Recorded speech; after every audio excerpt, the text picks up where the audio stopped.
Hello again. In The Chaos of Cults by Karel von Baalen, he's dealing with Bahaism. This is his summary of the contrast between Bahaism and scripture doctrine. How about as the doctrine of God? Now he's quoting from the Star of the West, an official organ of the movement. It says, further than this, that is Baha'u'llah, man has no other point for concentration. He is God. So its pantheistic root can be seen even in that claim. What does it think of sin? Quote, the only difference between members of the human family is that of degrees. Some are like children who are ignorant and must be educated until they arrive at maturity. Some are like the sick and must be treated with tenderness and care. None are bad or evil. We must not feel repelled by these poor children. We must treat them with great kindness, teaching the ignorant and tenderly nursing the sick. They also say evil is imperfection. Sin is the state of man in the world of the baser nature, for in nature exist defects such as injustice, tyranny, hatred, hostility, strife. These are characteristics of the lower plane of nature. These are the sins of the world, the fruits of the tree from which Adam did eat. Through education, we must free ourselves from these imperfections. So obviously the link to Bahai, between Bahai and other cults that we're more familiar with, is this idea that better light will end sin. Sin is, of course, from the Christian standpoint, far deeper than just a faulty vision.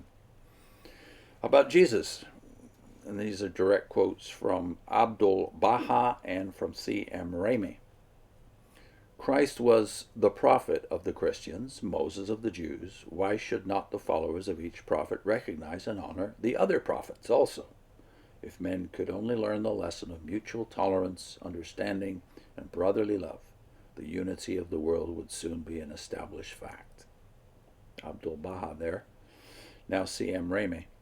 Quote, the revelation of Jesus was for his own dispensation, that of the Son. Now it is no longer the point of guidance to the world. We are in total darkness if we are refusing the revelation of the present dispensation. Baha'is must be severed from all and everything that is past. Things both good and bad, everything. Now all is changed. All the teachings of the past are past. Abdul Baha is now supplying all the world. So clearly, as we diagrammed last time in our thumbnail to the first video by von Baalen, it is a progressive religion. Christianity, Judaism, and even Islam are now of the past. So this is what the Watchtower version, of course, is that we have superior light to our ancestors, even our ancestors in the Watchtower movement. Now the resurrection. This is a direct quote again from Farabi, who has been quoted in the prior video. Abdul Baha explains the meaning of the resurrection as follows. The disciples were troubled and agitated after the martyrdom of Christ. The reality of Christ, which signifies his teachings, his bounties, his perfections, and his spiritual power, was hidden and concealed for 2 or 3 days after his martyrdom, and was not resplendent and manifest. No, rather it was lost, for the believers were few in number and were troubled and agitated. The cause of Christ was like a lifeless body, and when after 3 days the disciples became assured and steadfast and began to serve the cause of Christ and resolved to spread the divine teachings, putting his counsels into practice and arising to serve him, the reality of Christ became resplendent and his bounty appeared. His religion found life. His teachings and admonitions became evident and visible. In other words, the cause of Christ was like a lifeless body until the life and the bounty of the Holy Spirit surrounded it. Obviously, this is not the belief in the body of Christ rising from the tomb. Now, faith versus reason. This is the area of epistemology. This is from the book Baha'u'llah and His Message, and from Farabi. These are all direct quotes from their official literature. Therefore, there are two kinds of light. There is the visible light of the sun, by whose aid we can discern the beauties of the world around us. Without this, we could see nothing. Nevertheless, though it is the function of this light to make things visible to us, it cannot give us the power to see them or to understand what their various charms may be, for this light has no intelligence, no consciousness. It is the light of the intellect which gives us knowledge and understanding, and without this light, the physical eyes would be useless. This light of the intellect is the highest light that exists, for it is born of the light divine. The light of the intellect enables us to understand and realize all that exists, but it is only the divine light that can give us sight for the invisible things, and which enables us to see truths that will only be visible to the world thousands of years hence. That's Abdu'l-Baha. And now a disciple called J.E. Esselmont. We must not accept traditional dogmas that are contrary to reason, nor pretend to believe doctrines which we cannot understand. To do so is superstition and not true religion. Again, a connection with Jehovah's Witnesses and other religions that exalt reason over revelation. And now, what about the sufferings of Christ? Again, direct quotes from Abdu'l-Baha. Why did Christ Jesus suffer the fearful death on the cross? Why did Muhammad bear persecutions? Why did the Bab make the supreme sacrifice? And why did Baha'u'llah pass the years of his life in prison? Why should all this suffering have been, if not to prove the everlasting life of the Spirit? Christ suffered, he accepted all his trials because of the immortality of his spirit.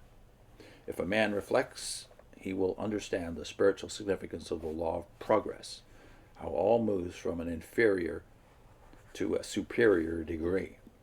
Again, the idea of progressive light, inevitable. And of course, immortality is not of the spirit in the Bible, it's of the glorified body. Von Baalen concludes by saying, we hold that Baha'ism stands condemned by the following statements of Scripture. Matthew 24, verses 24 and 26. For there shall arise false Christs and false prophets, and shall show great signs and wonders, so as to lead astray, if possible, even the elect. If therefore they shall say unto you, Behold, he is in the wilderness, go not forth. Behold, he is in the inner chambers, believe it not. Also Colossians 1:19 and 20. For it was the good pleasure of the Father that in him, that is in Christ, should all the fullness dwell, and through him to reconcile all things unto himself, having made peace through the blood of his cross. Through him, I say, whether things upon the earth or things in the heavens. So clearly that text completely dismisses the idea of a superior descendant of the Christ, or a successor to the Christ, who will have a superior revelation to Jesus of Nazareth. There's also a footnote that talks about the fact that the version of Bahai we experience in the West is not particularly close to the Bahai that's revealed elsewhere in the world. The footnote says, we have purposely presented the Bahaism as it reveals itself in its Western cloak. It will be noted that even this is, more or less openly, anti-Christian, and this is an adaptation of Persian Bahaism for consumption in the West. A close student and adherent spoke of, quote, Persian Bahaism, and not that American fantasy which bears its name, unquote. The original Bahaism is far more hateful toward its opponents. It advocates bigamy rather than equality of sexes. Its literature is replete with historical and religious falsehoods. For that matter, the statement that the Bab pointed to an early successor of his is itself untrue, although now believed by Baha'is both in the East and the West. In Persia, the movement is now boosted with the legend that half America is Bahai.